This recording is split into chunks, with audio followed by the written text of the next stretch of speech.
আসসালামু আলাইকুম। আমি আজকে বানাবো ধনিয়া পাতার আচার। তার জন্য আমি এখানে 1 কেজি ধনিয়া পাতা নিয়েছি, 2টা টমেটো নিয়েছি, আর নিয়েছি 2টা আনাম রসুনের কোয়া, আর বোম্বাই মরিচ আর কাঁচা মরিচ।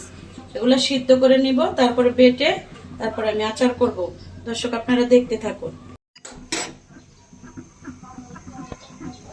ঢাকনাটা দিয়ে 2-3 মিনিট ঢেকে রাখি। দর্শক আমি ধনিয়া পাতাটা ব্লেন্ডারে ব্লেন্ড করে নিয়েছি। এখন আমি তেল দিয়ে দিয়েছিলাম অফ ক্যামেরায়, দিয়ে 5 ফোড়ন দিয়েছি। এখন আমি ধনিয়া পাতা বাটাটা দিয়ে দিচ্ছি।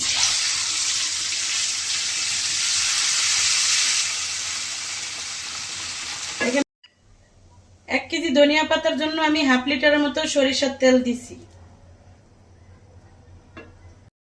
এখানে আমি 100 গ্রামের মতো তেঁতুল ভিজিয়ে রেখে গুলিয়ে নিয়েছি। এখন আমি তেঁতুলের কাঠটা দিয়ে দিব ধনিয়া পাতার ভিতরে।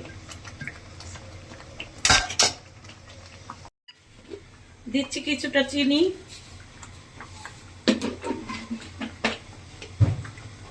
আর দিব বিট লবণ। আপনারা অবশ্যই বিট লবণটা দিবেন।